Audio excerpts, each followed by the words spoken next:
doit mettre sur pied et dans un état de droit, il y a une justice indépendante.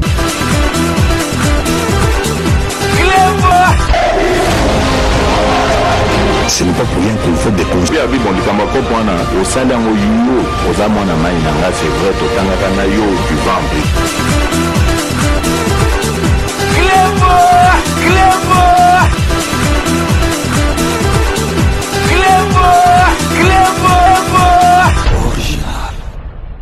Salut et bienvenue sur Clébois Original. Merci de votre fidélité. 5 minutes avec César Ngadi. Tout le monde est d'accord et il en restera ainsi pendant très longtemps. Boye Bibino Moko, tu as deux types d'émissions à 5 minutes. 5 minutes édition spéciale au Net Nazali Kosai Labino Lelo. Na 5 minutes, il y a version, il y a la musique, il y a ba minute ébélé, na décor, il y a Tour Eiffel. Donc 5 minutes, na biso, il y a Lelo, il y a édition spéciale. Toko Lakisabino briefing au Salamaki le 3 avril. Donc lobby na cadre est toujours il y a redevabilité où ils allaient initié par le ministre Patrick Mouyaya où ils allaient porte-parole il y a gouvernement donc au PC bah félicitations parce que boule on a peut aller grand boule donc parce que transparence ces alliés na gouvernement où il y a Samalukonde.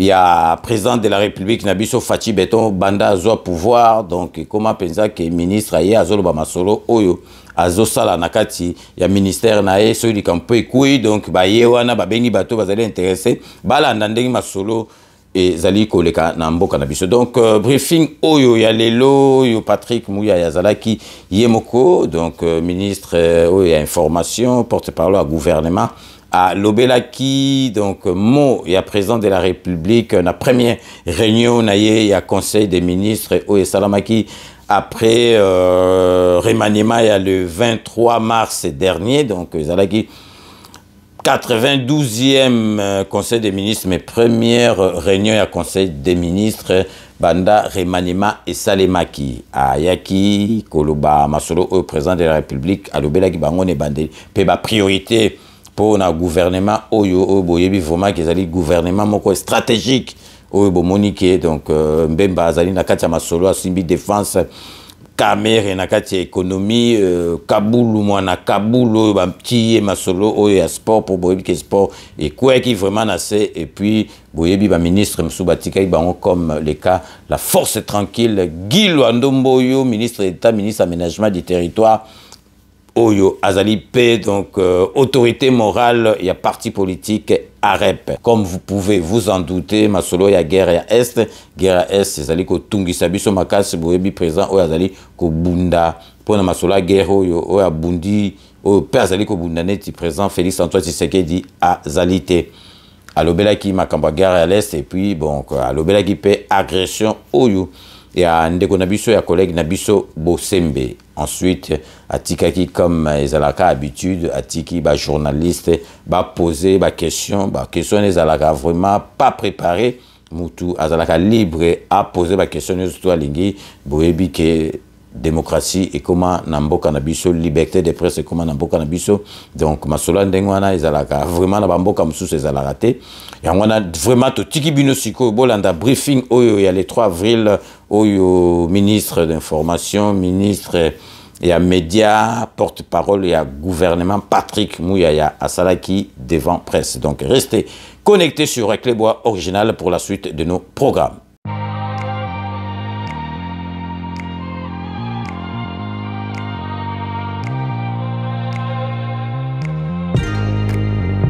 Mesdames et messieurs de la presse, bonsoir. Heureux de vous retrouver dans le cadre de cet exercice de redevabilité, le premier depuis la restructuration du gouvernement dirigé par le Premier ministre Samalukonde II. Vous avez tous suivi qu'il y a eu remaniement dans la nuit du 23 mars et que plusieurs personnalités ont fait leur entrée au gouvernement de la République et que dans ces gouvernements, il y a eu en plus de 14 femmes qui avaient avant, il y en a eu 2 de plus, ça fait 16. C'est vous dire l'engagement du président de la République envers la gente féminine. Dans les briefings de ce soir, nous allons revenir sur ce qu'ont été le premier mot du président de la République aux différents membres du gouvernement qui ont été nommés, qui s'est retrouvé pour la première fois autour de lui et du Premier ministre dans le cadre du Conseil de ministres, mais aussi les lignes maîtresses qui ont été tracées par le Premier ministre chef du gouvernement. Comme vous le savez, nous avons plusieurs missions et défis à relever. Il était donc question au cours de cette réunion du Conseil de ministres de suivre les instructions, si je peux m'exprimer ainsi, de l'autorité suprême, mais aussi du chef d'équipe, à l'occurrence le Premier ministre et chef du gouvernement, pour voir dans quelle mesure nous allons recentrer notre action et évidemment mettre à profit l'expertise des personnalités qui ont été nommées dans le gouvernement Sama Lukonde II. Les sujets ce soir, c'est aussi revenir brièvement sur cette attaque, cette agression qu'a subi l'un de nôtres, en l'occurrence le président du Conseil supérieur de l'audiovisuel et de la communication, M. Christian Bossembe. Je l'ai encore eu une nouvelle fois avant de commencer cet exercice. Il a porté plainte et nous allons nous assurer du suivi avec les autorités françaises pour que ceux qui pensent que par la violence ils peuvent triompher répondent de leurs actes devant la justice. Je reviendrai aussi parce que j'ai beaucoup lu notamment beaucoup de manipulations au sujet du déploiement de la force régionale. On parle de balkanisation, on va même jusqu'à relayer les discours tenus par le M23 en disant que les forces armées de la République démocratique du Congo seraient interdites dans certains pans du territoire. C'est extrêmement grave, relayer de tels propos, conduire à des manifestations de colère de la population. Ici, j'aurai le temps de le démontrer. Nous sommes plutôt dans l'effectivité de l'application des mesures qui ont été décidées par les différents chefs d'État. Je pourrais, à l'occasion de cet exercice, vous dire comment les forces régionales qui devaient arriver, toutes sont arrivées, et comment ils vont se déployer en République démocratique du Congo, parce qu'il est question qu'ils se déploient, que l'M23 se retire, et que progressivement les forces armées de la République démocratique du Congo reprennent de l'espace, parce qu'il est ici question d'éviter la confrontation qui risque de conduire à des situations, des drames. Mais pour revenir aux propos du président de la République, en dehors évidemment des mots de félicitations qu'il a eus pour ceux qui ont été nommés et des mots de remerciement qu'il a eus pour ceux qui étaient avec nous dans le gouvernement et qui l'ont quitté, vous savez, la République fonctionne aussi de cette manière-là. Le président de la République a tenu à nous rappeler les missions qui sont les nôtres dans le contexte politique actuel. D'abord, c'est le retour de la paix et de la sécurité à l'est de la République démocratique du Congo. C'est des efforts continus pour la maîtrise du cadre macroéconomique, particulièrement la situation du franc congolais. Et donc, de ce point de vue, des orientations précises ont été données aux ministres qui sont dans les secteurs de l'ECOFIN, qui seront dirigés par le vice-premier ministre Vital Kamerhe, pour que tout soit mis en œuvre pour préserver la stabilité du franc congolais. Mais les autres priorités, c'est aussi la tenue des élections. Vous savez que c'est un engagement que nous avons pris et sur lequel le gouvernement travaille en étroite collaboration avec la Commission électorale nationale indépendante. On a parlé des sports parce qu'il est aussi nécessaire de regarder comment nous reconnaissons la place des jeunes, comment on les encadre. Tous ces points ont été abordés par les présidents de la République qui nous a rappelé et qui nous a appelés à l'observance stricte des principes directeurs qui doivent conduire chaque membre du gouvernement, à savoir la solidarité gouvernementale, le respect des secrets des délibérés, la subordination hiérarchique et la collégialité. Vous savez bien que le gouvernement est un corps institué où tous les membres sont tenus d'être solidaires. Vous savez que les délibérations du Conseil de ministres se font à huis clos et qui relèvent, ils sont revêtus du sceau du secret, et que tous ces principes devaient être particulièrement suivis par chacun des membres du gouvernement qui a été désigné pour s'assurer que nous travaillons et nous donnons les résultats qui sont attendus de nous par nos populations. Le président de la République a appelé aussi à la subordination hiérarchique, qui est un principe cardinal, parce que le gouvernement est un corps avec une structure institutionnelle verticale où il y a une hiérarchie, le président de la République, le Premier ministre, qui fixe les caps et qui nécessite le suivi de ces instructions par les différents membres du gouvernement. Il a parlé des collégialités parce qu'il est important qu'entre nous, membres du gouvernement, nous puissions travailler dans un esprit d'équipe. Il ne s'agit pas seulement ici de travailler entre nous, membres du gouvernement, mais il s'agit ici aussi de travailler notamment avec le cabinet du président de la République, les deux chambres du Parlement, mais aussi les institutions judiciaires et toutes les structures sociales, parce que le gouvernement représente justement la colonne vertébrale de l'action portée par le président de la République. Dans sa suite, le Premier ministre a eu l'occasion de présenter les nouveaux membres du gouvernement au président de la République, mais aussi présenter les ajustements qui ont été opérés dans le cadre de ce gouvernement. Il y a 46 membres du gouvernement qui ont été maintenus, 10 ont été permutés, 36 ont maintenu leur poste. 6 d'entre nous ont quitté le gouvernement, 12 nouveaux membres ont fait l'entrée. Je disais tout à l'heure qu'il y avait 16 femmes, 2 de plus que le gouvernement précédent. Et le Premier ministre a adressé ses encouragements et nous a appelés à plus d'abnégation et d'engagement dans le cadre du travail qui est les nôtres. Voilà plus ou moins les mots qui ont été dits par le président de la République et les premiers ministres à l'ouverture de ce Conseil de ministres. Vous avez eu l'occasion donc de suivre le compte-rendu de ce qui a été dit. Parallèlement à cela, vous savez que le retour de la paix est un de nos objectifs principaux. Vous savez que dans le cadre du processus de Luanda, depuis le 23 novembre dernier, nous avions convenu d'une feuille de route qui a fait l'objet des discussions des chefs d'État en marge du dernier sommet de l'Union africaine, où il y avait un plan et où tous les acteurs étaient impliqués pour que ces plans puissent être mis en œuvre. Nous avons assisté donc, nous assistons donc à la mise en œuvre de ce plan, et d'ailleurs, je vous informe que le chef d'état-major général de l'armée ougandaise séjourne à Kinshasa, où il a eu des réunions avec les chefs d'état-major de l'armée de la République démocratique du Congo. Ils ont aussi eu l'occasion de rencontrer le vice-premier ministre, ministre de la Défense, Jean-Pierre Bemba Gombo, avec qui ils ont discuté. Vous savez que nous avons des opérations conjointes que nous menons avec les forces ougandaises dans la partie du Grand Nord, à Beni. Mais vous savez aussi que l'Ouganda est un des pays qui a envoyé ses troupes dans le cadre de l'affaire régionale, cette fois-ci du côté de Bunagana. Il était donc question de discuter de comment cela s'est mis en œuvre. Je rappelle le principe que je disais, que j'ai dit et redit plusieurs fois dans ces cadres, que la force régionale est une force d'appui aux forces armées de la République démocratique du Congo, et que toutes ces troupes qui sont venues en République démocratique du Congo aujourd'hui sont venues à l'invitation du gouvernement congolais dans l'objectif de travailler pour le retour de la paix. Cela ne doit donc pas être interprété comme une quelconque forme de balkanisation, d'autant plus que l'objectif recherché, c'est de parvenir à la fin des hostilités.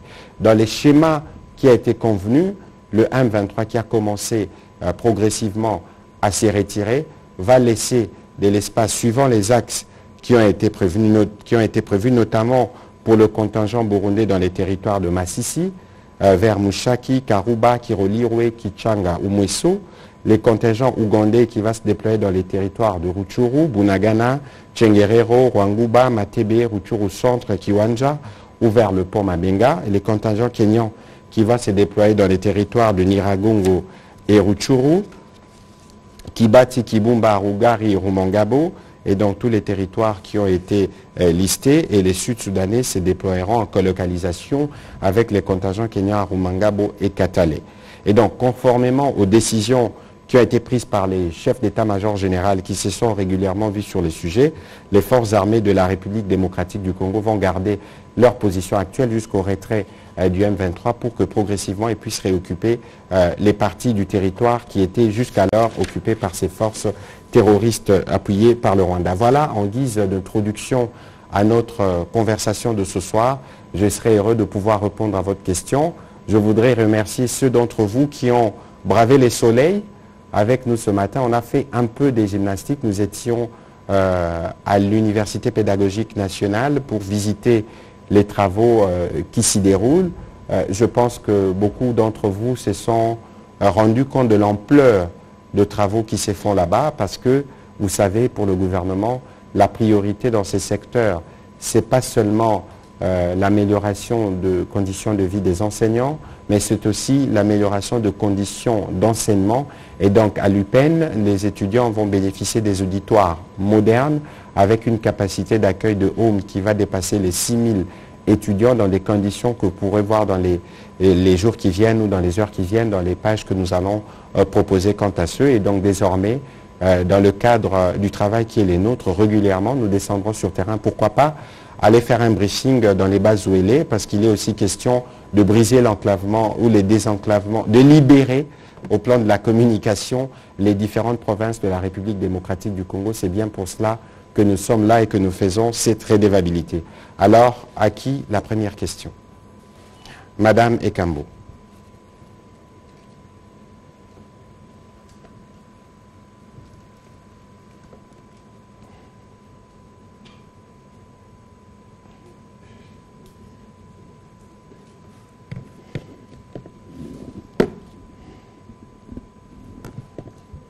Oui, merci Excellence pour la parole. Je m'en vais directement vous demander pourquoi est-ce que avec les troupes ougandaises qui sont là, on a bien insisté que ces troupes ne sont pas là, ont une mission qui n'est pas offensive. Alors, c'est plus pour la stabilisation. Est-ce que là, on n'est pas en face de la MONUSCO, d'une MONUSCO bis? C'est vraiment la question que je voulais vous poser. Donc, on va encore assister à une opération qui est tout à fait... donc, où on ne doit pas se défendre, où on ne doit pas agir au cas où il y a l'ennemi qui récidive, qui recommence encore à agir sur le terrain. Madame, vous posez une question qui est très intéressante parce que j'ai lu beaucoup de polémiques sur les sujets et je me suis rendu compte que parfois, nous ne faisons pas toujours beaucoup d'efforts pour lire les communiqués, les différents communiqués qui sont signés par les différents chefs d'État depuis les débuts de ces processus. Je m'en vais vous lire rapidement ou vous rappeler rapidement ce qui a été dit par les chefs d'État au cours de la réunion de Luanda. Les communiqués, je pense que tout le monde l'a eu. Tout le monde a reçu ces communiqués. Le point E du communiqué dit, si le M23 refuse de se désengager et libérer tous les territoires qu'ils occupent actuellement, les chefs d'État de la communauté de l'Afrique de l'Est instruiront la force régionale à faire usage de la force pour les pousser à se soumettre.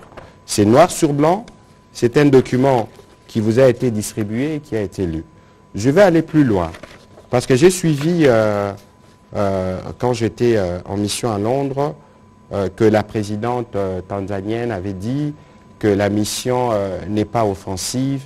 Je veux vous donner encore, je veux vous montrer, mais je ne pourrais pas diffuser parce que la vocation de ces documents n'est pas être diffusée. Lorsque vous recevez les armées étrangères, à l'occurrence les armées qui viennent dans le cadre de la force régionale, il existe un document qu'on appelle en anglais Concept of Operation, CONOPS. Et c'est dans ces documents que l'on résume la mission de la force et la manière dont cette force va se déployer. Les documents, il est là, c'est un document qui est à usage militaire, je ne saurais donc pas vous le partager, mais je peux vous lire un extrait qui fixe le cadre de la mission. La mission est déployée dans l'objectif de contenir, de défaire et d'éradiquer les forces négatives opérant à l'est de la République démocratique du Congo. Ici, il faut que les choses soient bien claires. La force, en tout état de cause, c'est les recours ultimes. C'est bien pour ça qu'on a commencé par un processus politique, parce que le groupe armé auquel il faut mettre fin ici, ce n'est pas que les M23. C'est tous les groupes armés qui écument l'Est de la République démocratique du Congo. Et donc, vous avez vu que dans le cadre du processus politique conduit par le président Kenyatta, il y a eu des discussions avec les groupes armés locaux. Et dans ces groupes armés locaux, et d'ailleurs beaucoup, me disait le professeur Serge Chibangu, depuis ces discussions, ont totalement déposé les armes et ils attendent le processus de désarmement et de démobilisation. Donc ici, il faut que les choses soient bien claires. Il y a évidemment le processus qui est laborieux, le processus qui est difficile, parce que là, nous sommes entrés dans une phase critique. C'est dans cette phase nous allons constater avec vous, de toute façon vous connaissez notre scepticisme vis-à-vis de l'attitude du M23, nous allons constater avec vous si dans les jours qui viennent, ils occupent les mêmes positions, si ils ne bougent pas, et en ce moment-là, il y aura la composante militaire qui devra se mettre en branle lorsque les chefs d'État vont constater qu'une nouvelle fois, malgré l'implication personnelle du président Lorenzo, qui a discuté avec la hiérarchie du M23, si les recommandations ou la ligne maîtresse tracée n'est pas respectée, ils seront appelés à agir. Prochaine question de Blaise Aïnda.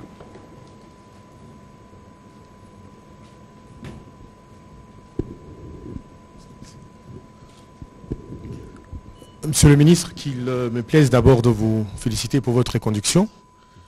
Au nom de peut-être la confrérie, hein, en tant que confrère, ancien confrère. Je me permets de le dire sans en avoir l'aval. Mais une question, monsieur le ministre, par rapport à ces déploiements de la force de l'EAC. Quand vous parlez d'une contrainte qui pourrait pousser la force à appliquer de la force, on se pose des questions par rapport à la logistique que détient cette force-là. On a vu les Sud-Soudanais arriver aujourd'hui, on voit les Kenyans arriver. C'est une artillerie qui n'est pas assez consolidée pour une éventualité de combat. Et puis, vous étiez sur place, vous avez nous avons vu des photos. Vous avez vu tout. Est-ce que les photos que vous avez vues sont suffisantes pour vous faire une idée de l'artillerie et de l'armement qui est amené? Je doute fort. C'est aussi une grande question. Mais aussi, quelle est l'échéance, vous qui avez pris part à tous ces rendez-vous? Cette force, elle est là jusqu'à l'éradication complète du M23 et des groupes armés qui écument la région? Ou bien, on voudrait quand même en savoir un peu plus par rapport à l'échéance Écoute, il y a une échéance qui a été prévue de 6 mois pour la force régionale. Et il y a en ce moment précis une évaluation qui est faite à un niveau le plus élevé. Parce que c'est maintenant que les forces régionales se déploient. Vous savez, il y a toujours une certaine distance entre ce que nous décidons de faire et les déroulés des choses sur terrain. Parce que par exemple, les troupes, il faut les mobiliser, les matériels, il faut les mobiliser, tous ces préalables-là, logistiques, qui précèdent la mise en place d'une opération militaire. Mais ici, la menace qu'il faut tacler le plus rapidement, c'est la menace du M23. Et je pense qu'avec les déploiements qui est en cours, nous allons voir ce que cela donnera. Parce que d'après les informations qui m'ont été transmises, il y a des mouvements qui se font en termes de retrait. Maintenant, il faut voir comment cela va se consolider. C'est pour ça que, par exemple, que le chef d'état-major ougandais est ici à Kinshasa pour essayer de discuter de ces sujets à un niveau plus élevé. Ici, il faut rassurer les compatriotes. Il faut rassurer les compatriotes que la stratégie que nous avons mise en place, elle est certes douloureuse, elle est certes critiquée, nous comprenons parce que nous sommes dans un contexte démocratique, mais au bout du compte, il faut faire confiance au président de la République et au gouvernement. C'est nous qui vous disons tous les jours que nous ne céderons aucun centimètre carré de la République démocratique du Congo. Derrière moi, il y a la campagne défendant la patrie Bendele Koyate. Ce n'est pas de nous et ce n'est pas par nous que la balkanisation va arriver. Pour le reste, toutes ces questions, c'est des questions que nous connaissons, que nous suivons, qui sont prises en charge. Et c'est pour ça que de manière régulière, nous venons vous faire le point de l'évolution, pour éviter justement que toute la machine de la manipulation qui accompagne ces différents processus ne puisse installer les doutes dans les chefs de nos compatriotes. Merci. Merci. On va prendre la question de Jordan Maïnikini.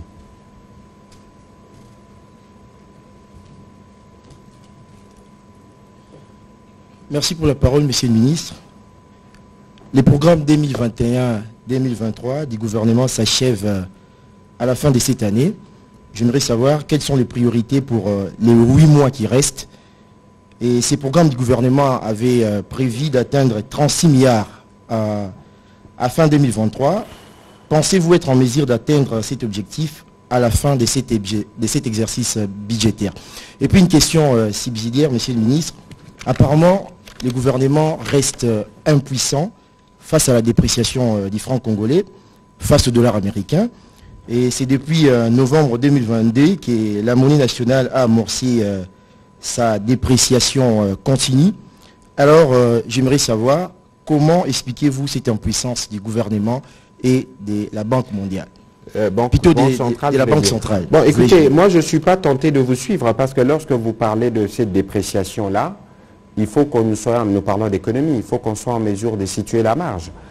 Quand nous partons de novembre, décembre, janvier pour arriver à aujourd'hui, quelle est la marge de la dépréciation du franc congolais? Parce que nous, c'est que nous, on a observé au niveau du gouvernement, on a regardé les tableaux, les statistiques en partant du mois de décembre, janvier, février, mars jusqu'à aujourd'hui, on a observé qu'en réalité, il n'y a pas eu de grande fluctuation et que la situation qu'on a observée sur le marché de change serait plutôt la conséquence d'une spéculation.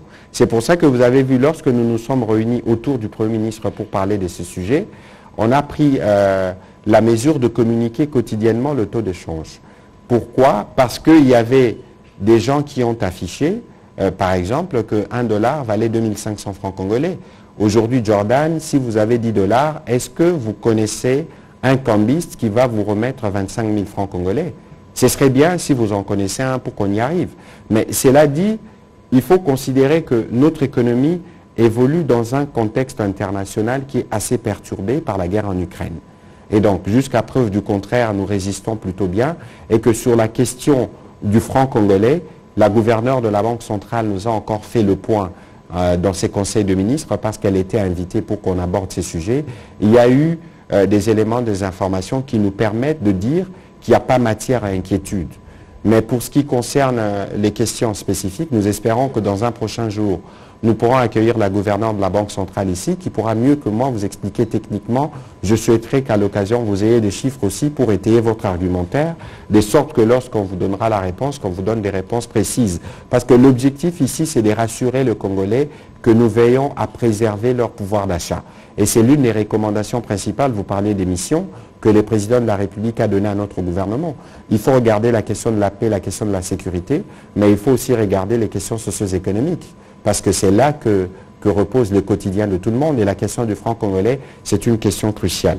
Alors, vous avez dit si nous serons en mesure d'atteindre l'objectif de 36 milliards. Bon, je suis peut-être mal placé pour vous répondre dans ces conditions, parce que vous voulez qu'on parle de chiffres. Mais regardez déjà la marge de progression que nous avions en 2021. On était à 5 milliards et aujourd'hui, nous sommes à 16 milliards.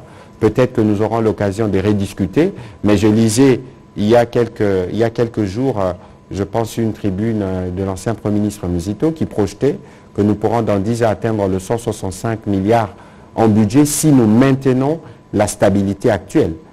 Ça veut dire que tel que nous évoluons avec la stratégie mise en place par le président de la République, comment nous bouchons tous les trous de ce qui pouvait être considéré comme de moyens de fuite ou de manque à gagner. Aujourd'hui, nous avons gagné dans les conditions d'ailleurs difficiles. Quand vous regardez le contexte mondial, nous avons réussi à tripler les budgets. Nous avons fait presque une croissance de 200%. Nous avons un taux de croissance annuel de 8,4% qui est un des taux les plus élevés en Afrique. C'est vous dire que nous sommes sur la bonne voie et que si la tendance est maintenue, nous pourrons atteindre et dépasser les prévisions dont vous parlez. Alors, je pense avoir répondu à vos préoccupations. Les missions du gouvernement sont, les priorités sont, le président de la République d'ailleurs dans la conclusion du Conseil de ministres a dit priorité au peuple avant de nous donner son exhortation. Les missions sont connues. D'abord, c'est le retour de la paix et de la sécurité. Vous voyez que c'est les sujets principaux que nous abordons dans nos différentes discussions. Il y a la question électorale qui vient s'imbriquer dans tout ce que nous faisons. Il y a la question de la gratuité, mais qui aujourd'hui elle est consolidée. On n'a presque plus de problème du côté de la gratuité. On va aller davantage dans ce qu'on a déjà commencé. Aujourd'hui, nous étions avec mon collègue Mouindo Nzangi dans la visite des différentes universités. Je n'entre pas dans les débats sur comment nous traitons les questions de professeurs qui, parce que prises en charge dans les cas de la commission socio-culturelle du gouvernement, mais vous voyez que les efforts qui sont consentis dans la construction des universités, dans l'amélioration de conditions, dans l'implémentation du LMD, vous fait montrer que nous sommes effectivement en train d'exécuter le plan qui était les nôtres. Et pour les 8 mois qui viennent, nous ne perdrons aucune attention pour être sûr que nous, pour utiliser les mots du président de la République, nous laissons des tâches indélébiles après notre passage au gouvernement. On va prendre la question d'Éric Izami.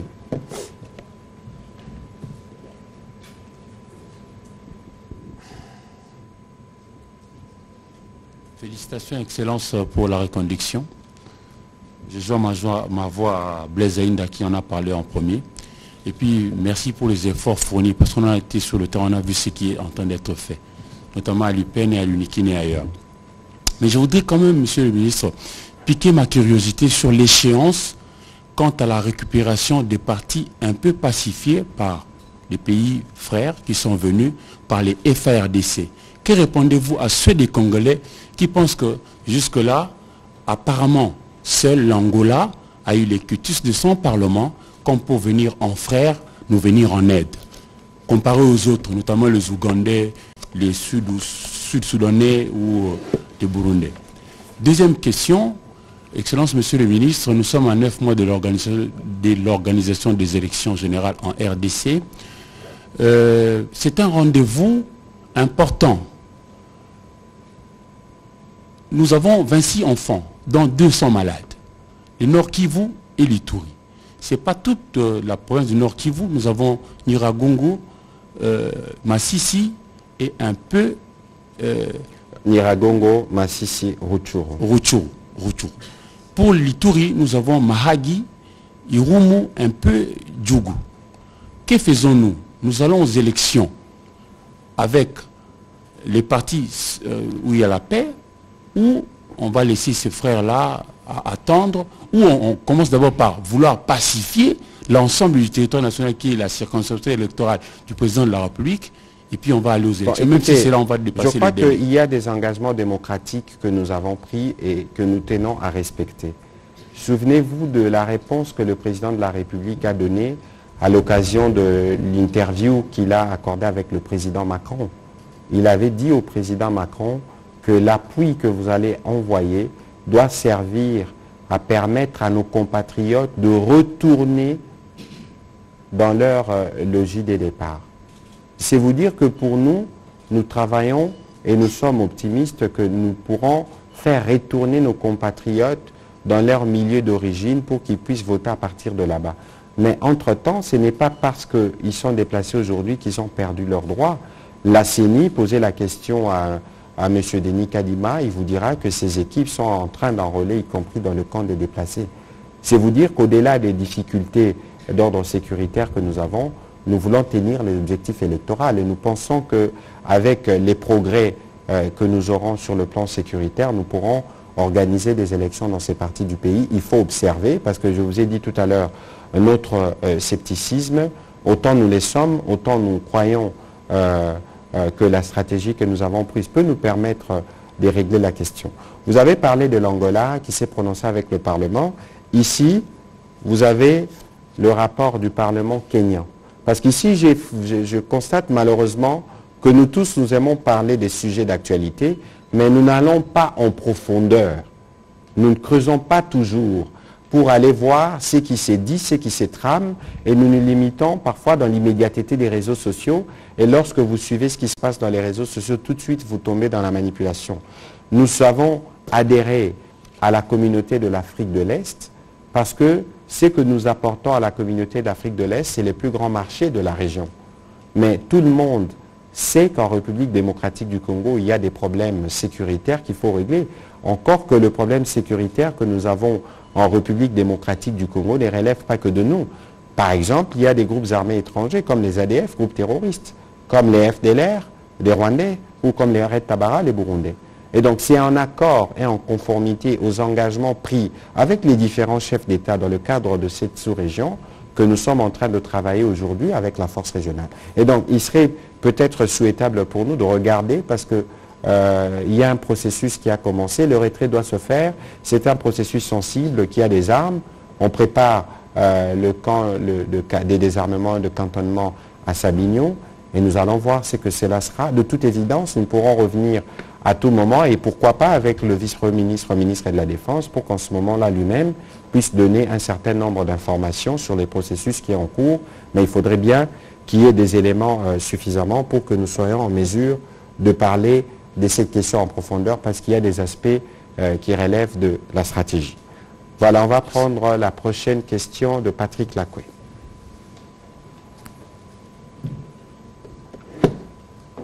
Entre-temps, Jordan, je pourrais, parce qu'on m'a transféré le tableau, les tableaux de l'évolution en chiffres, et vous allez faire les calculs vous-même. Hein.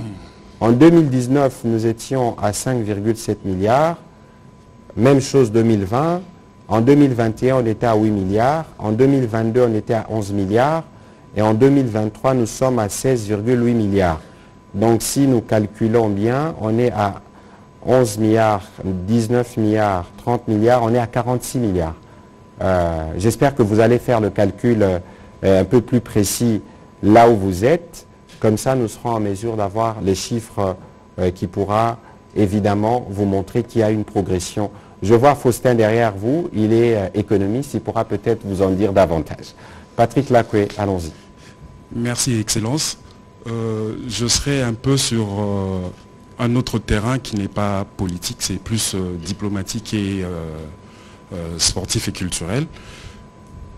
Combien coûte le passeport congolais? Puisque, à ce jour, il y a certains Congolais qui arrivent même jusqu'à dépenser 200 $ pour avoir un passeport. Et sur cet aspect, combien le ministère des Affaires étrangères dispose d'imprimantes pour imprimer ces passeports? Ça, c'est, Comprenez que je ne serai pas en mesure de vous répondre de manière précise à cette question, parce qu'elle entre véritablement dans les compétences de mon collègue, les prix du passeport, les détails notamment en termes d'imprimantes et des capacités d'en produire, je ne saurais pas vous répondre. Mais comme le VPM Lutundu est un habitué du briefing, peut-être que sur ces questions spécifiques, nous les ferons venir et vous aurez l'occasion de les lui poser. Merci, Excellence. Pour la deuxième partie de mon intervention, c'est les Jeux de la francophonie. Nous sommes à quelques mois, précisément 2 mois, d'organiser ces Jeux et de remettre les clés d'organisation de ce jeu. Est-ce que nous sommes prêts à revoir les infrastructures telles qu'elles sont ou telles qu'elles sont en ce moment-ci? Est-ce que nous sommes prêts à accueillir ce grand rendez-vous de la jeunesse francophone? Les infrastructures, dans les délais prévus, nous serons prêts. Parce que ceux qui étaient avec nous aujourd'hui à l'Unikin, vous avez vu par exemple la piscine qui a été aménagée, une piscine de 55 mètres de long et de 4 mètres de profondeur.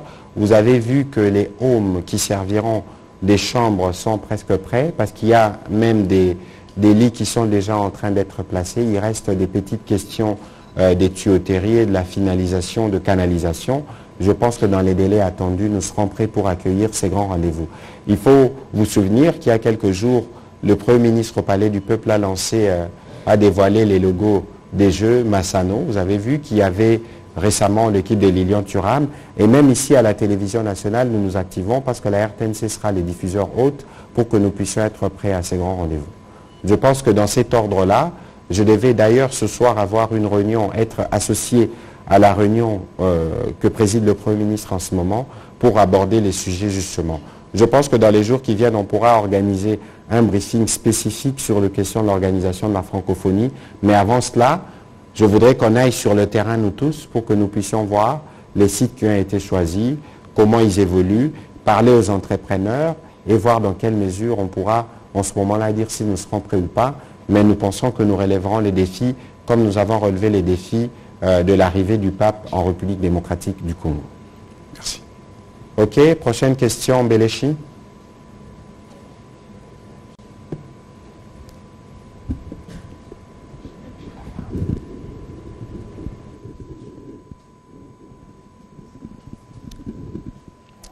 Merci, Monsieur le Ministre. J'aimerais savoir comment se passe l'exploitation des minerais dans des zones qui sont sous contrôle du M23. Est-ce que vous avez suspendu?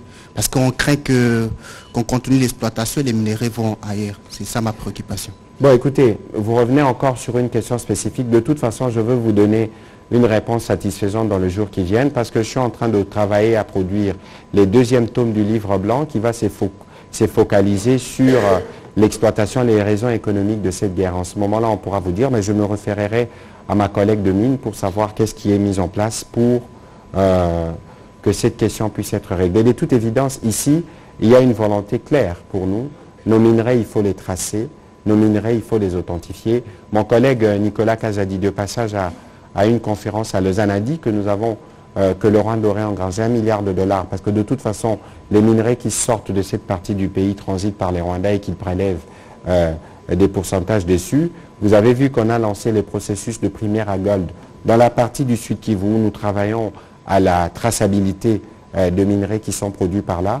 Nous allons continuer dans cet ordre pour être sûr que nous endiguons ces trafics et que les Congolais bénéficient de l'intérêt d'avoir ces substances minérales dans le sous-sol. On va prendre la question de Lusakumunu et puis celle d'Alfred Ishaku.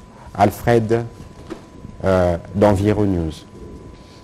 Merci beaucoup, monsieur le ministre. On a vu, je ne sais pas, ce matin ou hier soir, le communiqué du facilitateur du processus de Nairobi, qui appelait à la réintégration du M23 dans la phase 4 des consultations, étant donné que le retrait de ce mouvement a été constaté et vérifié par les mécanismes ad hoc sur le terrain. Kinshasa est-il prêt à réintégrer le M23 après toutes ces escalades? Ces mouvements terroristes aux ambitions démesurées en 2013 sera-t-il traité comme tous les autres groupes armés où il y aurait éventuellement d'autres arrangements politiques qui seraient au-delà du processus de PDDRCS? Et sur quels termes Kinshasa va négocier particulièrement avec les pourrait négocier particulièrement avec les M23? Et toujours au sujet du processus de Nairobi, quelle suite réservée aux mouvements Codeco qui ont continué à faire couler le sang tout en étant souscripteurs au processus de paix de Nairobi? Je pense qu'ils ont été exclus du processus de Nairobi. Je pense que c'est ce que le professeur Serge Tibang m'avait dit, et d'ailleurs avec le M23. Écoutez, nous vous disons depuis le début qu'il est exclu à notre niveau de donner une prime à la violence. Ce n'est pas parce que le M23 a repris les armes qu'ils ont montré combien ils pouvaient endeuiller nos populations qu'il faut avoir un traitement particulier. Lorsque les facilitateurs parlent, évidemment, sur le retrait, vous avez vu que nous ne voulons pas aller très vite, nous voulons attendre et voir que cela se consolide sur le terrain. Mais si les facilitateurs parlent de Nairobi 4, mais dans les Nairobi 4, il y aura la suite du processus qui a commencé. C'est donc dans ce cadre-là que nous trouverons la solution, parce qu'ici, il est prévu, dans le cadre du programme de désarmement, démobilisation, réinsertion communautaire et sociale, et oui, je pense, ouais, réinsertion communautaire et stabilisation, il est prévu que tous ces membres qui sont dans les groupes armés regagnent la vie civile. Et donc, tout se fera dans ces cadres-là. Donc, il ne faut pas avoir des illusions. Et d'ailleurs, l'Assemblée nationale nous avait déjà fait une recommandation à ces propos pour que ceux qui y ont pensé répondre par les armes ou agir par les armes ne puissent pas être réintégrés au sein de forces armées de la République démocratique du Congo. Donc, à ce stade du processus, nous voulons d'abord voir le retrait s'est consolidé sur le terrain. Nous voulons voir cela et par après, dans le cadre du processus qui est prévu, le président Kenyatta va agir de concert avec les équipes qui sont les nôtres pour trouver des solutions. Et d'ailleurs, votre question me rappelle une question qui m'a été posée si le gouvernement congolais négocie avec les M23, mais je suis tenté de reposer une autre question. On négocie avec le M23 où? Qui négocie? Il devrait y avoir des images parce que de nos jours, plus rien ne se cache. La position du gouvernement est bien connue à ces propos, mais nous sommes dans le cadre des efforts de pacification du processus de Luanda, où je l'ai dit précédemment, que le président angolais ou les présidents burundais ont des contacts avec les M23. Les M23 a été reçus à Luanda. Peut-être dans ces cadres-là, il y a eu des discussions qui ont précédé ces processus de retrait. Mais nous, le gouvernement de la République démocratique du Congo, nous restons fermes sur notre position jusqu'à ce que ce que nous attendons sera fait. Voilà.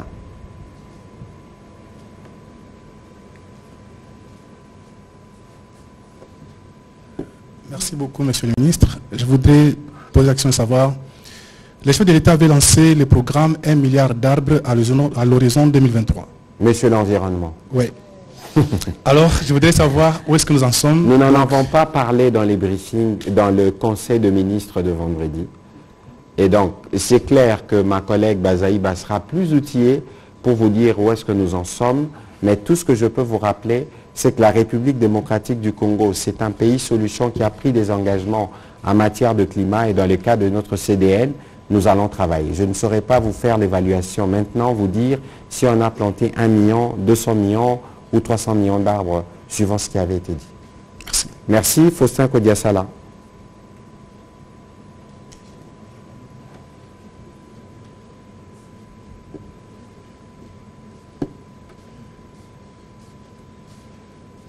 Merci, monsieur le ministre.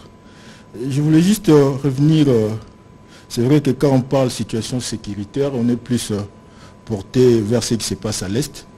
On oublie qu'à côté de chez l'Assemblée nationale, qui n'a pas mâché le mot et qui a dit clairement que par rapport à tout ce qui se passe déjà à Kwamouth et qui s'étendrait même déjà au niveau de Maluku, là on est déjà dans la ville de Kinshasa, et qu'on serait sur le point de perdre la ville. C'est très gravissime comme déclaration. On peut comprendre qu'il y ait une guerre à 2000 km, mais là ça se passe juste à la porte de Kinshasa. Une fois en Conseil des ministres, vous nous avez fait part d'une main noire qui serait derrière ce qui se passerait à Kwamouth. Est-ce à dire que cette main noire a ressurgi? Est-ce à dire que le gouvernement n'a plus le contrôle total de ce qui se passe réellement dans les grands Bandundu? On voudrait en fait comprendre. Bon, je ne sais pas dans quel cadre ni dans quelles circonstances le président de l'Assemblée l'avait dit, mais au moment où je vous parle, les vice-premiers ministres Peter Kazadi préside une réunion de sécurité, d'ailleurs à laquelle prend part le vice-premier ministre, le ministre de la Défense, pour parler spécifiquement de la situation sécuritaire à Kwamouth. Vous savez, en Conseil de ministres, et c'était le cas le vendredi passé, nous parlons de la situation sécuritaire dans tous les pays, dans toutes les provinces. Ce n'est pas seulement la question de Kwamouth, mais c'est aussi la question de la situation sécuritaire dans les autres provinces. On parle de Lubumbashi, on parle de la recrudescence du phénomène Kouloune à Kinshasa, qui font l'objet de nos délibérations et qui font l'objet d'un suivi étroit de la part du gouvernement. Ici, sur la situation sécuritaire à Kwamouth, nous avons fait le point ici avec ma collègue, la ministre près le président de la République et le vice-ministre de l'Intérieur, Molipe, qui était en charge du suivi de ces processus. Nous avons plutôt enregistré de progrès parce qu'il y a beaucoup qui ont rendu les armes et qui ont accepté l'appel à la pacification qui avait été lancé. Mais il subsiste toujours des problèmes parce qu'il y a toujours des réfractaires dans un processus où certains ont pensé que les armes et la violence étaient une manière pour eux de vivre. Il y a des résidus qui s'enferment dans les forêts, qui font des attaques sur les fleuves, qui font des attaques sur Maluku. Je pense sûrement que le président Bosso en a parlé un peu comme pour appeler à une plus grande implication, à un plus grand suivi. Mais je ne pense pas qu'il y a des inquiétudes particulières à avoir sur la sécurité dans ces dimensions-là dans la ville-province de Kinshasa. La question est suivie de près et d'ailleurs il y a des escadrons de la police qui ont été déployés spécifiquement dans cette région. Je me référerai à mon collègue Peter Kazadi, mais pourquoi pas un jour, bientôt, l'inviter le temps qu'il prenne en main tous ces dossiers pour parler dans les détails de cette situation parce que c'est une situation qui suit de près. Donc, bref, monsieur le ministre, sur qu'il est, la ville est protégée, c'est ça? Bon, écoutez, il faut, dans le cadre du travail qui est le nôtre, nous devons nous assurer de la sécurité de chaque Congolais. Et donc, si de ce point de vue il y a des difficultés, nous ne pouvons pas dire circuler. Nous ne pouvons pas banaliser une question qui a causé autant de morts.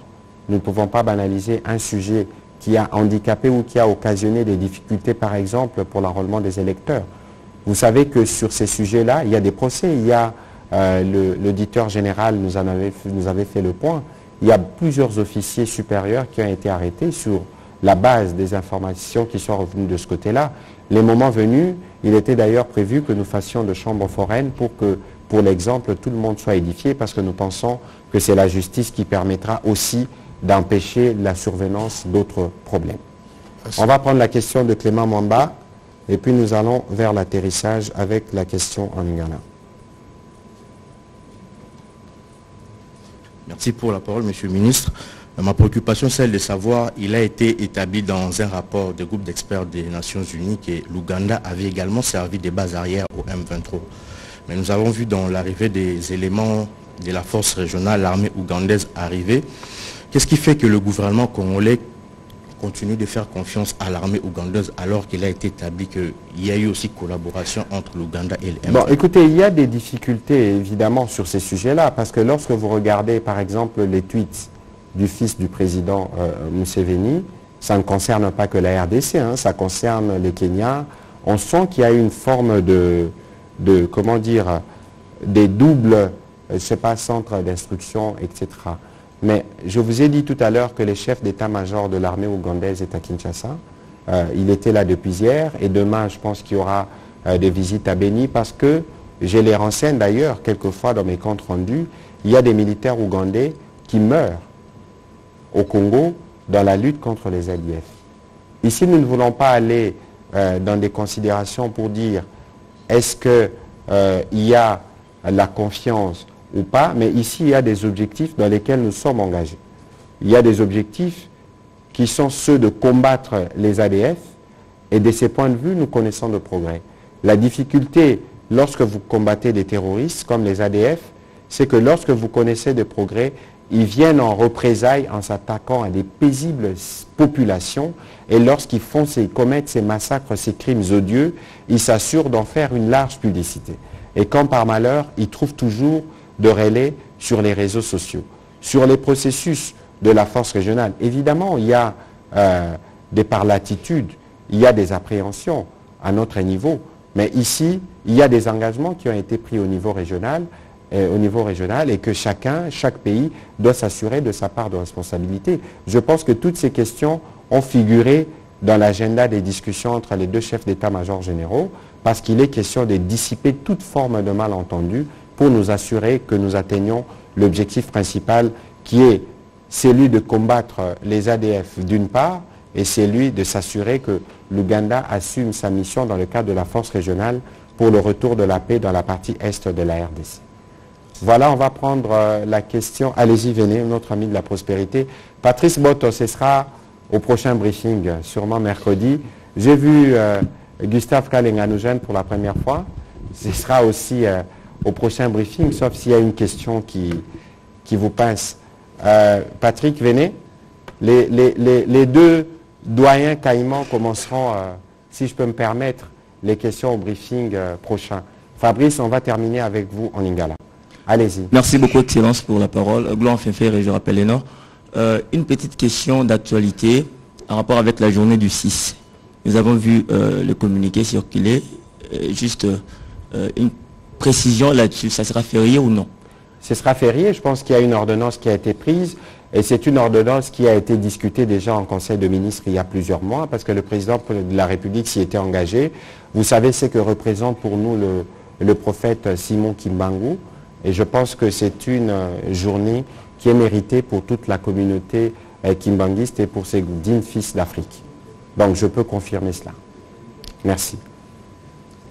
Merci, Excellence. Ma question va dans le même sens, mais cette fois-ci c'est pour chercher à savoir qu'en est-il de la demande faite par l'église kimbanguiste d'élever le prophète Simon Kimbangu au rang d'héros national, même titre que Kabila Lumumba. Écoutez, je ne suis pas au courant de cette demande, mais je présume que si elle a été formulée, elle doit être en étude au niveau du cabinet du président de la République. Et donc le moment venu, parce que les ordonnances sont connues publiquement, cela sera proclamé. Mais je pense que lorsqu'on lui réserve une journée entière, c'est dire le respect que nous avons pour le combat qu'il a porté à la fois dans la dimension spirituelle et politique que cela a représenté dans le contexte de sa mort et de son emprisonnement.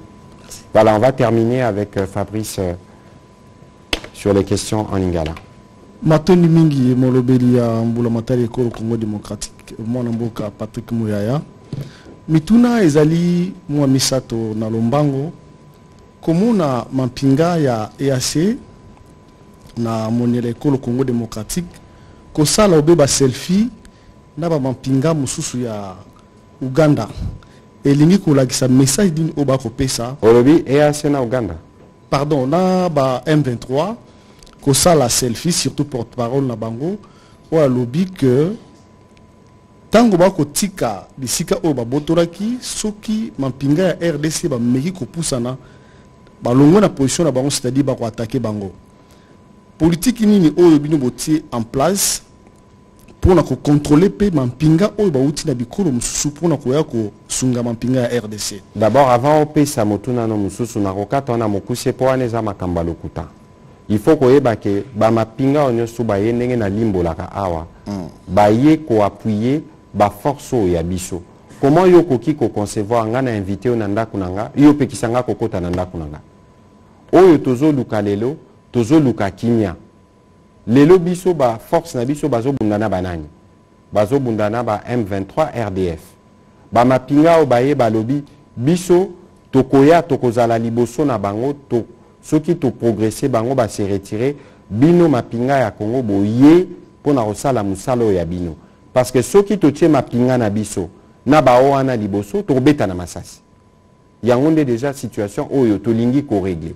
Donc ba onyo so bomonyo na topé boyo ki za ba biloko il faut pas kolanda parce que za ba propagande ya bato bazolinga ko semer division en interne pe bato bazolinga ba boma confiance oyo biso il faut tozala nango na sima mapinga na biso parce que tozana ba ndeko na biso ba kufaka mikolo nyonso pona ko batela ekolo.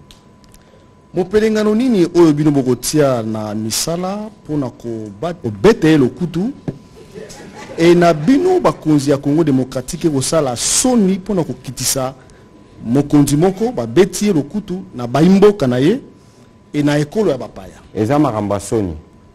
Makambo soni ke bo attaquer moko ya bino d'abord azala mokonzi, azala mokonzi te. Et puis bozui bo sali yango netika ba terroriste. Bozui pe ba image bo kaboli, bozui pe bilongi bo lakisi.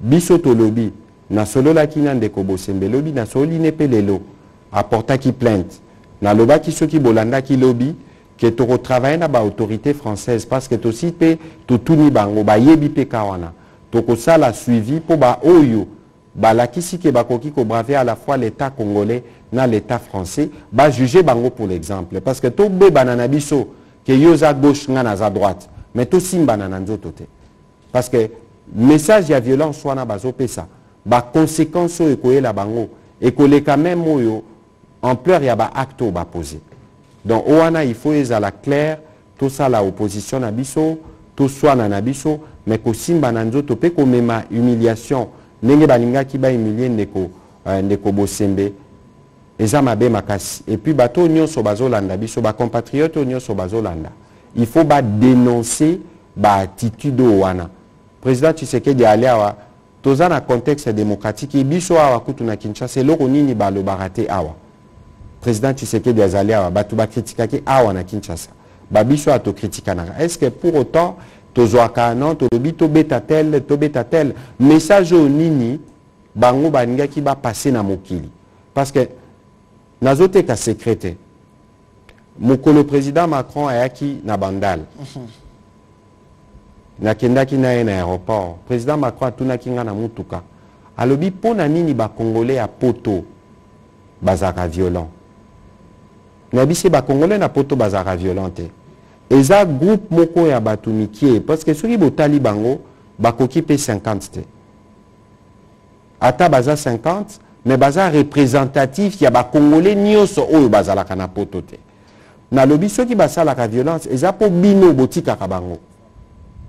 Lelo, comment vous pouvez expliquer? Est-ce que le président Macron, boebi qui place à Paris, et ça place aux artistes congolais, ça la rayonnement na bango. Boba qui serait mon quoi, hein? Mon quoi Betty Zénith, Moussous a Betty Olympia, mon quoi Betty Bercy, Moussous pas Betty Bercy. On avait banalisé toutes les salles françaises, musique n'a biso zaki au top. Lelo musique n'a biso zonga sima parce que Kofi Olomida ou le Banazan à concert, Tofali Poupa, préfère mon quoi Kokoma. Abi risque sur la sécurité. Nous pensons que cette fois-ci, oh salami lelo, et c'est exemple, oh il faut tout l'andela bien à ba autorité française, na volonté na bango de régler les problèmes de sécurité sur les territoires causés par des Congolais. Parce que lelo ce qu'il fallait pour pato, Kofi Olomide lobby, il faut na beta Bercy. Bako autorisé ou pas? Bato yo babo ya kaba beta, basa la kapé ba vidéo. Donc ça veut dire qu'aujourd'hui ceux qui to travailler de manière étroite na ba autorité française tous un exemple yaka ya président Bosembe ou to ko s'assurer bisonyo so que justice et salama to comment on a bonne foi na bango par rapport à cet aspect là justement parce que bazana ba service au bakoki ko rechercher peut ba luka moyen pour biloko anesi là. Au moni comment le président Macron a koki ko tuna motuna wana. Et là kisi ke biso ba congolais certains d'entre nous ba comportement to affichaka to bebisaka image mboka. Là bo sali bongo bino bokanisi bo humilier mutu moko to bo attaquer mutu moko. Mais ba autorité française ba komona bino ndenge nini. Ceux qui balobi ba zwa bino na utaki nikila poto kala mingi te. Non kay motema pasi parce qu'il y avait dans l'avion une compatriote azaki kozonga refoulé. A kota ki banzela Turquie à Grèce na bitenenga koma ki wana refoulé kolela. Donc tout soli kutuna bato qui passe pour na kotala pour na kokitise moi motema. Obi pasi o esalaka soki ba refoulé. Bango basali bongo. Bakoma ba français to baza ba congolais. Soki siko balobi na oza français basali déchéance ya nationalité. Batio na avion, bazongisio na Kinshasa. Bandeko na o bakolobani. Donc lelo message o nazo sala ba compatriote na biso oyo baza na poto bayo kanga malamu. Congo eza mboka na biso nyonso. Bokoki kozana bino na kanda contre biso ba Patrick Muyaya ba biso tozana gouvernement. Kasi kanda na bino il faut pas eleka bolingo a Congo o il faut bozala nango. L'herbe sali bongo bo bebisi image ya mboka na mboka bapaya. Parce que ba diaspora mususu pe bazali wana bazotala bazomona. Toza pe na bana, toza pe na bilenge bazali koya. Totika kopesa image ke Congo na France tope wapi biso nde toza ba champion na makambo a mabe makambo a violence. Yango, on espère que justice sera faite pour que pour l'exemple makambo ana e bandela malisusu te. Yamba kosukisa mutuna moko mbilinga esalemaki na Lubumbashi na kati ya Lapulusu na bayi lingomba ya politique ina def j'espère ina fek boni likambo yango po moko pe ya bayi sénatrice alobi nde ba Pulusu babetaki bango ba gaz et puis ba koi na mai misusu ba monanité. Bon, je crois que lobi na pourquoi na solola ki na gouverneur Jacques Kiabula Katu. Na solola ki na epona tunae makambwana comment ça évolue. Je me permets spécialement pour tuni motuna wana na ko partager bino pour communiquer za moment mulai maena tanga ngote. Mais kasi na communiquer wana à lobby, les enquêtes judiciaires sont menées pour déterminer les responsabilités des uns et des autres et les présumés auteurs qui font déjà l'objet de poursuites judiciaires. Le Conseil provincial de sécurité, tout en déplorant cet événement malheureux, présente ses condoléances les plus émues aux familles éplorées. Dans les communiqués, ils disent, en rapport avec les événements du 23 mars 2023, le Conseil provincial de sécurité a institué une commission ad hoc pour enquêter sur les incidents malheureux survenus au niveau du pont jeté sur la rivière Naviundu. D'arrache-pied, la commission, après avoir enquêté, a déploré 8 morts, parmi lesquels un par balle perdue et 7 par noyade, ainsi qu'un blessé en soins intensifs. Par rapport à l'intox qui circule sur les réseaux sociaux, pour des raisons inavouées, des positionnements et récupérations politiciens, le Conseil provincial de sécurité met en garde tout détracteur et se réserve le droit de poursuite à tout récalcitrant et fustige ses comportements tout en appelant la population au calme et lui demande de faire confiance au gouvernement qui travaille pour le retour de la paix et de l'unité prônée par le président Tshisekedi. On a tangé les bino et a communiqué au gouverneur Kiabula Katu atine la kinga lobby. Au moni na makambo nyo sezoleka, il faut tous arana monter ma pio. Surtout lorsque bozomo na makambo na ba réseaux sociaux.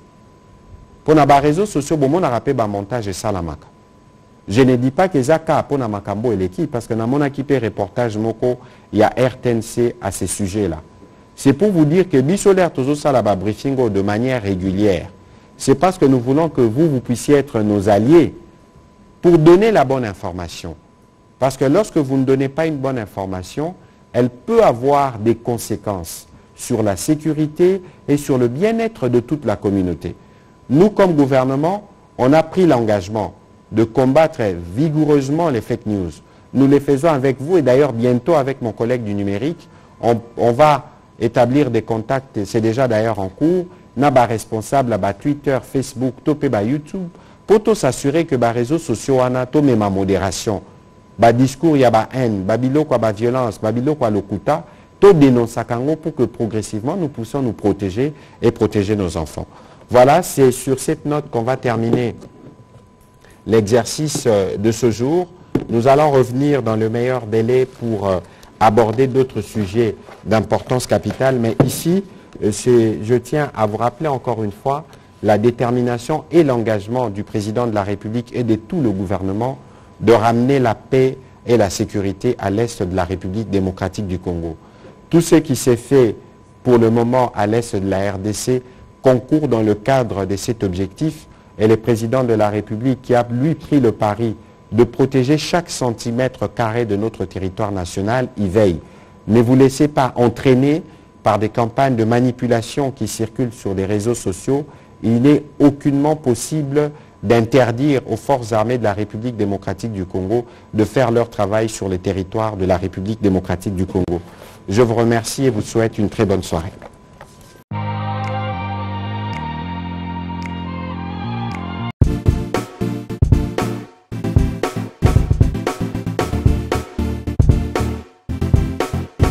On doit mettre sur pied et créer dans un état de droit et une justice indépendante.